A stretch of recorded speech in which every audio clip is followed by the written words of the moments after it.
Yo, what's happening, Raider Nation? It's your boy Soto here. You know what it is. Raiders versus the world. Talk about the team that the world loves to hate, your Las Vegas Raiders. All right. This is probably one of the worst losses we've had in quite some time. Not just because it was a 34-point loss, but because of how we looked in the loss, the lack of progress that we're seeing, and the regression we're seeing at a lot of key areas. It's a little different from last season. Last season, we had a lot of injuries, a lot of key people, a lot of backups playing a lot of minutes. This time, we had Brock Bowers out and stuff like that, but we're relatively healthy. We're just not playing well. We just looked unprepared for the second road game in a row. We go out there and we look unprepared. And that's inexcusable for a coaching staff as experienced as the one we have right now. Last season, we could chalk it up to, Antonio Pierce is a new coach and he has too many people in his ear and this and that and blah, blah, blah. But what we're seeing now out of Pete Carroll and company is just a lack of preparation, a lack of execution, a lack of adjustments in the second half. These are things that is uncommon to see in a coaching staff of this tenure that has this many years under its belt. And I don't see it getting any better anytime soon. And I don't want to be the eternal pessimist because I'm pretty optimistic when it comes to the Raiders. But when I'm convinced of something, it's hard to change my mind. Earlier this year and heading into the season, I was convinced these guys know what they're doing. They're seasoned coaches, they're veteran coaches. These are winning coaches that are getting on our team. Maybe some decisions I didn't agree with. I was a little head scratching here and there, but you know what? These guys know what they're doing. We got one of the top names that wasn't a GM, a guy that was on the come up to become a GM. You start the offseason, right, with 4 picks in the first 3 rounds because we had 2 third-round picks. We ended up having 5 picks in the first 3 rounds and Gino Smith. We turned all that into 5 first and second day picks plus Gino Smith. And only one of those guys is really making an impact on this team in a positive way. Gino Smith is making one negative. Jack Betch really isn't getting in there. Darian Porter really, he played a lot today, but it wasn't much. The 2 linemen haven't even sniffed the field. Jeanty's the only one who's making a difference. And you're taking a look at your top 2 rounds, the top 2 days, the top 3 rounds of the draft. Those are guys that are supposed to be logging major minutes. On top of that, you get a guy like Pete Carroll, who prides himself on playing young players. He said that all throughout the offseason, we're going to have these young players in there. We're going to have to get these young players to play, and they're just not playing. And I don't understand, are they that much worse than the product that you're putting on the field right now with all these veterans that you have that aren't playing well?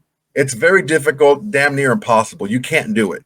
You can't fix 4 regimes in 5 seasons. The last of the Gruden season, that was a regime. Then you get the 2 McDaniels years. Then you get AP's year with Telesco. And then you have this one. Or that's 4 in 5 seasons. You can't fix that because you can't build anything underneath because all these draft picks that you like as a regime get cut, get shipped somewhere else, fall out of favor with the new regime because they want to build with their guys.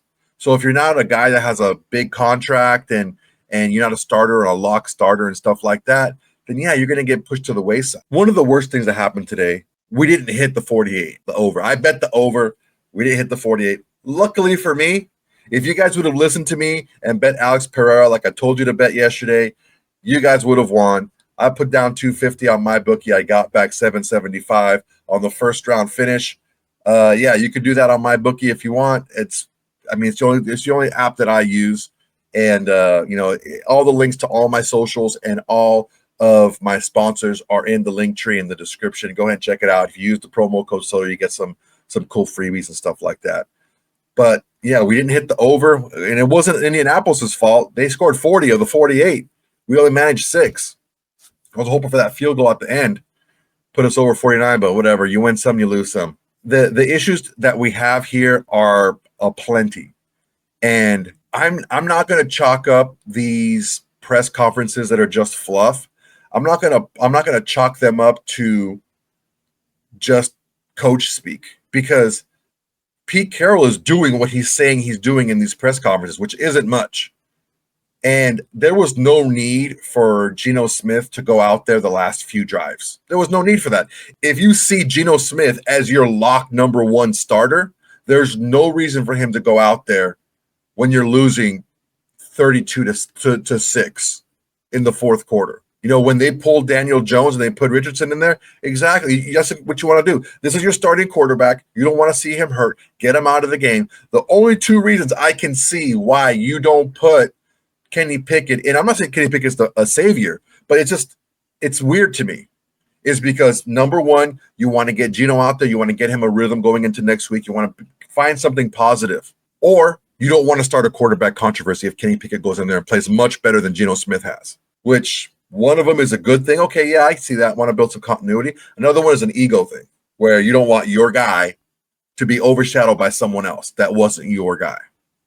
I don't know, man. At this point, I don't know anymore. I never known Pete Carroll to be an ego-driven coach, but right now, a lot of the things that he's doing, a lot of the things that the defense is doing, a lot of the things that Chip Kelly's doing is just hard-headed ego coaching. And it sucks because the play sucks. The product on the field sucks. Going out there and losing 40-6. Look, I wasn't sold on Indy. I wasn't sold on them because they blew out two teams, but who did they blow out? The one-win Miami Dolphins at the time and the winless Tennessee Titans at the time. They blew out two bad teams. When they faced good teams, they won on a last-second blocked field goal. It was a really short field goal. They should have made it, the Broncos, and they lose to the Rams. But guess what? They blew us out again. That makes us a bad team. Plain and simple. We're just a bad team. That's all it is. Our coaches can't get out of its own way. We're underprepared. Our game plans are not sound, and our players are confused, not in the right position, and we have a quarterback in there that's not playing good. He looks unsure. He's locking in on his targets. He looks like he doesn't understand what he's trying to do offensively. Holds on the ball too long. Doesn't throw the ball away and eat sacks. Create sacks on his own. It's just crazy, man. It's crazy. Let's hear what Pete Carroll has to say. Let's hear what nonsense he's going to tell us. Well, it's really disappointing for us to go out there and have such a hard time getting in this game. You know, the things happened early enough to got us behind, and it just felt like we just needed to hang and keep going and stay close. And the game got away because we couldn't score enough. And so there's big plays that are happening to us that just have to be solved. We have to get the kicking game cleaned up. We can't let this happen. And with the blocks and the significant field changes, you know, they're just huge to deal with. So you couple that with with a couple turnovers. I think one of them was really obviously questioned. It was a huge play in the game when we're down there going in and the ball gets tipped up in the air and they catch it. And it gets sitting in the neutral zone, I'm pretty sure. You guys would know better if you've seen it. But we have to overcome that kind of stuff, and we just don't seem to be able to find the way to do that yet. We believe we're going to be much better than this. Well, the coaches do and the players do, and we feel like we can prove it by the way we're working and the way we're preparing and all. But you got to take it to the game, and we've not got that done enough. And the last couple of weeks here, that's just the Commanders game, this game were similar in that we just couldn't get out of our own way enough. So we got a lot of work to do. I mean, we have to keep believing and we have to keep proving it. And the young guys that got a chance to play today will be better for it in the long run of it. But we need to get our guys back out there too, and the guys to go to. And so we'll see how we can do next week. We'll start all over again. Pete, I think at one point they were 8 or 9 on third down. Yeah. And that's just obviously that's going to lead to bad stuff. There was one on a 3rd and 12 when the game's 3-0. I think you guys were leading. Yeah. How much of a backbreaker is it? Yeah, they were 7 for 8 in the first half. They were able to get their conversions. We had calls, and you have game plan things that you're trying to get done, and they out executed us in the throwing and catching part of it, and we weren't able to get off the field, and that's why they sustained their drives, and they only had a few in the second half, but that was the issue. I mean, the stat line is, it's an even looking game. If you would never think the score would be like that by looking at the stat line, and on almost any aspect of it, from run to pass to penalties, you name it. So inside of that, though, the game is we have to get off the field. We've got to make our plays when we get our chances, and we got to stay away from the extremely big plays that happen, the kick, the punt block, and losing the ball on the interception down there. So those things are so significant that they're factoring into the game.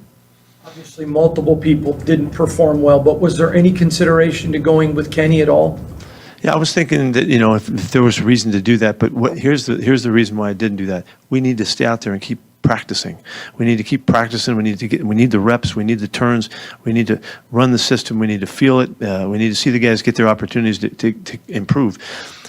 It's not like a big change. I thought about it, because there was a chance to do that. It's the same thing with Maxx. I was going to get Maxx out of there, and I'm fighting with him. He wants to play, but that's normal. But that's not what's necessary. We need to get better and get right. So these are the games that we're working on, and these are the games we have to learn from and grow from, so that we can change the course of the way things are going. And there's nobody in there that doesn't feel like that.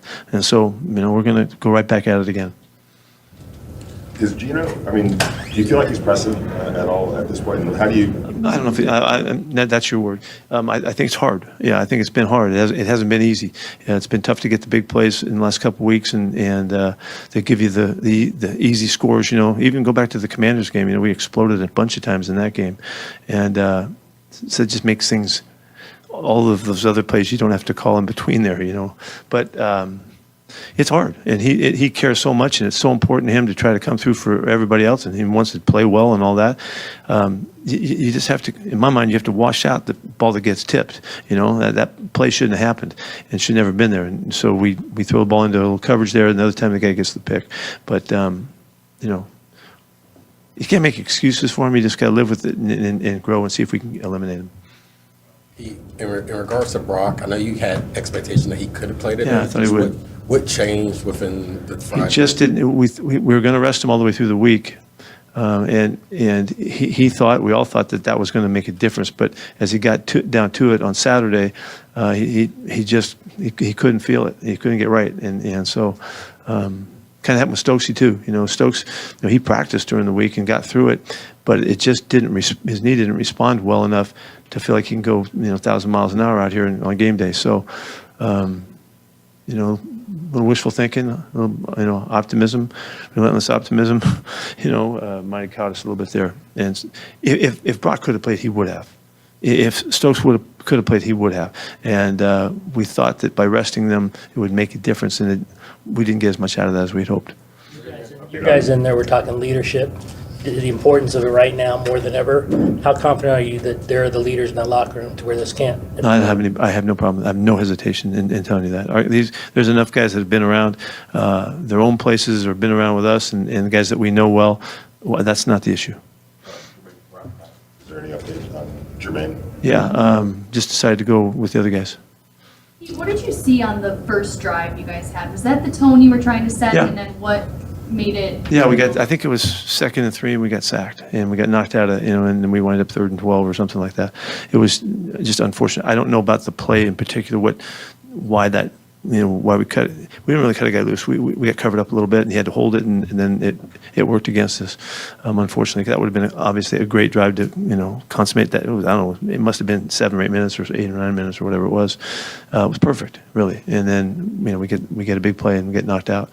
So 3 points was all it was. Which at the time you think, okay, we moved football. We felt good about it, and it was a very good opening drive. But then you look at it took a long time to ever get another point.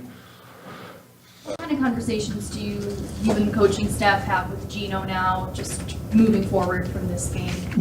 We're all in this thing together, and it's, we talk through all of the hard conversations about things we might not agree with, and then the things we agree with, and we'll just put it together and just keep working. The intention and the purpose is connected, and we just have to get the results that comes out of that, and make sure we're making clear decisions, the right ones, the right choices, working with particularly the experienced players, the guys that have an opinion and they know a lot, and G's one of those guys. For you, you came in here with expectations of winning games this year. How are you processing what's happened? I'm processing it poorly. I'll tell you the truth, because I did expect to win right out of the chutes, but what I'm seeing and what I'm feeling is I know by the way we're working, because I've watched a lot of teams work and develop your system, your belief in it, and knowing who you can count on and who you can trust and all of that. That is ongoing, and it feels like we're going in a good direction in that sense. It's not showing up here. Don't forget last week we had the winning drive. We go down the field, kick field goal, win the game. Okay, that was last week. It was 1 point. It feels like a million miles away from that. But that was that week. And then this week is a whole different situation. And this was the result was very similar to the Commanders game. So. Hoping we go back home, we play right again, and we get a game going and get moving. It's going to start sometime, and then I'm just kind of waiting for that moment where we kick it in. We have the answers. We make the right choices. We make the right plays, the right calls. It's on us, all of us. It's not on the players. It's on all of us to get that right. Myself totally included in all of that. And then we go, and that's how I've always seen it. And I thought it would be last week at home. I thought that we'd go on the road and we're going to get it done this week. And I'm going to keep thinking that way. I told them I'm going to keep believing, and I hope that you guys will do the same thing until we get this thing right. That like this injury has gotten worse and could lead to him missing more time outside of this game. I don't know. I got to talk to the guys about that. I don't know about that. This was just couldn't quite get it done on Saturday's walkthrough. It was really when he said, I don't have it, So, well, it's day to day. Sorry. That's good. Thanks, Coach.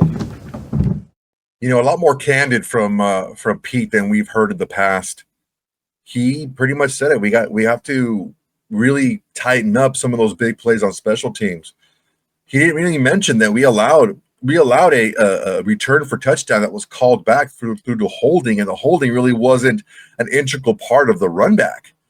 So our special teams is very shaky, very shaky. The last 2 weeks we had a game-winning field goal blocked. We had a kickoff return for touchdown that was called back due to a penalty that really wasn't involved. I don't think it was an integral part of the run back. We had a punt block that knocked out our punter for the game, and we did a roughing the kicker on special teams. The special teams has not been good. And honestly, I'm at a loss as to why we're not focusing on that more. Because Pete Carroll was right. If you look at the stats, it's not too far off. First downs, we had 22, they had 24. Penalties from first downs, we had 4, they had 3, so very close there. Third down efficiency is where it gets a little funky. We were 8 for 14, which is average. You'd want to be, 2 out of 3. And they were 8 for 10. Fourth down efficiency, we were 1 for 2. They didn't go for it on fourth. We had 65 total plays. They had 57 total plays. The reason why they didn't need as many plays is because of the turnovers. We had 2 interceptions thrown. They had none.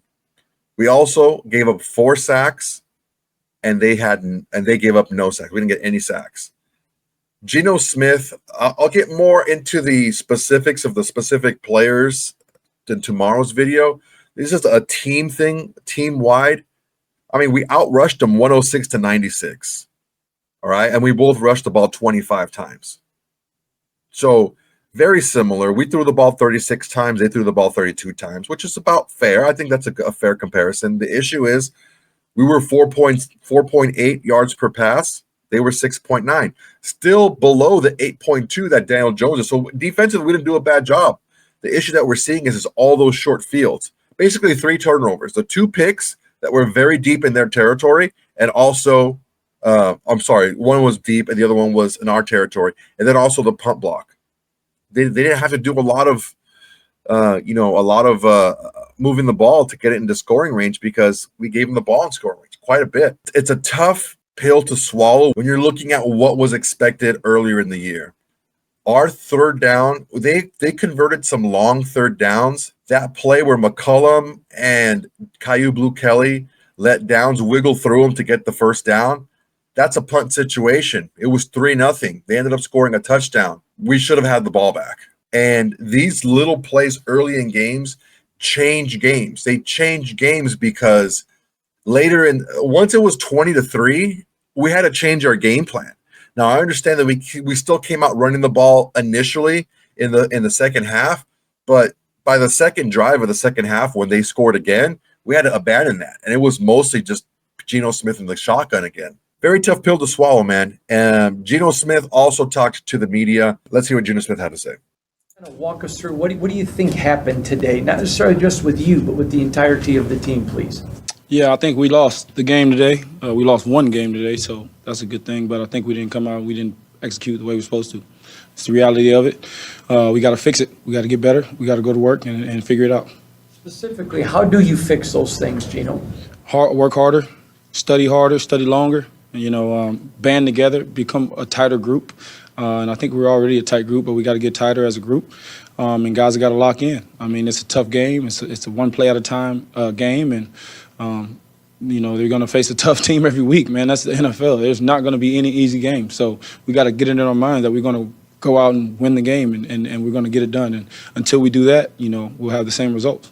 Are you more resolved in that at this point rather than discouraged? Because it would be easy maybe to feel like this is a really uphill climb. Man, I'm never discouraged. I think you guys know that about me. I don't have it in my body to be down or feel bad or feel sad. I don't have no pity in me. I'm gonna grind it out and I'm gonna figure it out. That's just how I am. Again, if something don't look right out there, put it on me. Offense, defense, special teams. If it ain't looking right, it's on me. So I'm gonna figure it out. You guys were in a really good rhythm early. Got the first drive of the game. It seemed like you were building something. How difficult is it to not be able to build off that? How tough is that? Like I said, it's a one play at a time game, and what you do on the previous down does not matter. You got to stay in the moment. You got to execute in the moment, one play at a time.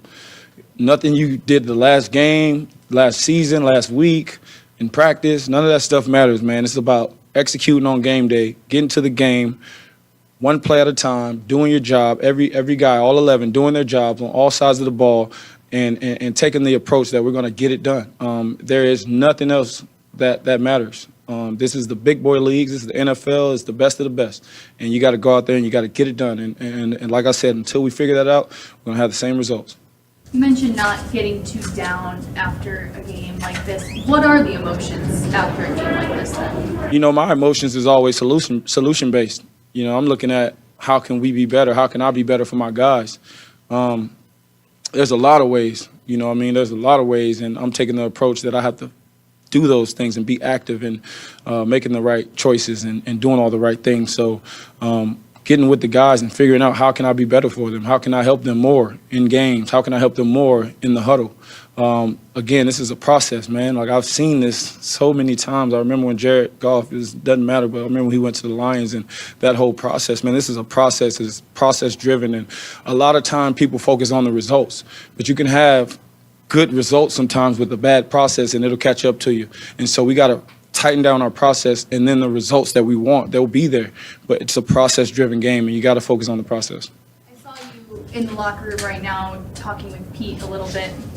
Can you share any of what you guys were talking about? That exact thing, the process, and how do we, really do what we're supposed to do throughout the week to make sure when we get into the game, it's clear for every single player. Everybody knows their assignment. They knows what they have to do. You're going to get beat sometimes. Like I said, it's the NFL. There's great guys all around. But the key is the down-to-down consistency, right? All of us, not anyone. I'm not pointing any fingers. Myself, I'm talking about the down-to-down consistency.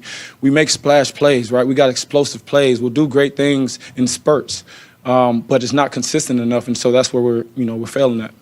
Gino, when you say put it on you, I have a question. Your effort's there, but when you're throwing interception, are you almost pressing too hard? Are you trying too hard? What do you think you're doing? I mean, you saw the first one. The ball got tipped up in the air. It was a guy wide open in the back of the end zone. It's been a touchdown. I saw 2 or 3 of their balls get tipped up in the air, and it's just, you got to go through the process, man. Like, again, the result is what the result was, and we hate it, and I hate it the most.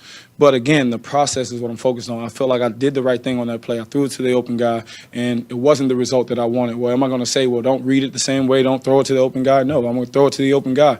And 9 times out of 10, hopefully it's a touchdown. that one time it was tipped in the air and was an interception. You know, the other one is a classic zone coverage. They're blitzing off the slot, playing cover 2. We got, you know, a option route. God knows he's got to push up and sit. He's got to be quick. I mean, this is the NFL. Again, we're playing. I got a rookie receiver.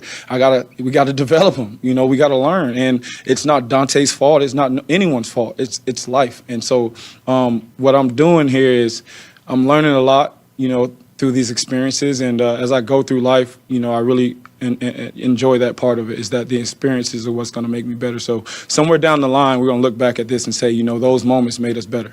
You know, the locker room, Devin White said part of his process is get into the plane and look at the film and then start to see where you can finish. I'm wondering for you, like, what is the first step of your process? I mean, I watch a ton of film. I'm studying film. I'm hitting the weights. I'm, you know, meeting with the guys. Again, like we got some young players playing, and we got to develop these guys, and they've got to learn. Like what I'm saying, it's a down-to-down, you know, every down game, and every down is critical. You get 60-some plays in the game on offense. Every single one of those plays are critical. You don't know which play is going to be the game winner, and so you got to focus, and it's got to be elite focus. And I think that's where we're growing, we're learning. And for me, as the quarterback of this team, I hate where we are as far as the record. I hate, you know, how it looks. But, you know, again, it's about the process. And, you know, the outside world is the outside world. They can never get to me. But on the inside, I know what we're doing here, and we just got to stay focused. So you talked about the down consistency on the play with Dante. Looked like you were talking to him, maybe a little frustration, but you're having some words with him. How much can he learn, and how much can you teach him of how important every single play is to do exactly what you have to do to avoid those things happening? Yeah, I mean, we all got to learn. You know, I said it's not on Dante. I threw the ball, so it's not on Dante. The interception never goes to the receiver; it goes to the quarterback. So it's not on him. It's a learning experience for all of us. And again, man, like, we're all learning, and we all can learn from that. And, yeah, we're going to be frustrated. I'm competing. I want to win more than anything. And, yeah, I'm going to be frustrated if it doesn't look right. But I'm not going to sulk on it. I'm not going to cry about it. Again, I'm going to try to find a solution and work with the guys to get better. All right. Thanks, Gino. Thanks, everyone. Thank you. Thank you, Gino. Again, pretty straightforward from Gino Smith. He even kind of gave a little insight on that second interception. The first one, if there's a pass to give, yes, he was correct. There was an open receiver in the end zone, and the ball was tipped, and that's unfortunate. It gets intercepted. Yeah. But the second one, I can see where if it was a choice route and Dante didn't sit where he was supposed to, how the ball was in the wrong spot. Ultimately, the ball was thrown right at the defender. I don't know, man. It's just a situation where there's a lot going on, a lot going wrong. It just seems like Gino Smith is not comfortable in this offense. He's holding the ball way too long. He's staring down his receivers. And we're going to get to a lot of that, a lot of his play in tomorrow's video. But today, as far as the team goes, the second road game in a row where we get blown out, the second road game in a row where we looked unprepared, the second road game in a row where our special teams did not look very special. It's something that needs to get addressed, and needs to get addressed quickly. One thing that I think is, I wouldn't say even a saving grace, but a silver lining, Stone Forsythe looked much better than I thought he would. He's a massive guy. He's athletic, but I wasn't really sold on his lateral movement. I think we did a good job of helping him out. There was another good plays by Ashton. Jeanty looked explosive in the pass game. He was getting the ball more in the pass game. One thing is, when you have a young team, Jack Besh looked good, right? Jack Besh had a couple of catches. He looked good, and he drew a penalty. One thing, though, is when you have an offense that's young in some spots and lacking explosive players in others, you can't lose your best player and expect it to not affect your team. And not having Brock Bowers out there really was something that was going to hurt us, because we could have definitely attacked this linebacking core through the air, and that would have been a lot of Brock Bowers. So unfortunately, yeah, that was a bummer. Defensively, Kyle Blue Kelly had one of the worst games you're going to have as a corner, not giving up a ton of touchdowns, but the fact that he was just being picked on religiously. If it was third down, it's going to Kyle Blue Kelly's guy. Whoever he's covering, they were going to him, and they were getting those first downs. I mean, almost automatic. And on another one is Devin White was absolutely dreadful in coverage today. He missed tackles. He was letting guys catch the ball in front of him. I don't know what was going on with Devin White, but he had a terrible game. They did the Devin White what we wanted to do to Zaire Franklin. And it was a shame because no Jermaine Pratt. You have to have a guy like Devin White have more of an impact, and unfortunately he didn't. It's going to be a tough turnaround, man. What Gino Smith said was true. It's a learning process. You have to keep in your process and get better. The issue is we're not getting better. We're not improving. We're not staying stagnant at the things that we're improving on. We're up and down. So we're getting better, then we're getting worse, then we're getting better, then we're getting worse. So there's no steady improvement involved. And that steady improvement is what you need in order to become one of the top echelon teams. But unfortunately, we're just inconsistent, and that goes to preparation. That comes to coaching, unfortunately. And that's not much we can change right now. But let's hope that we regroup and move forward to next week against the Titans, because that's a game that we should definitely win at home.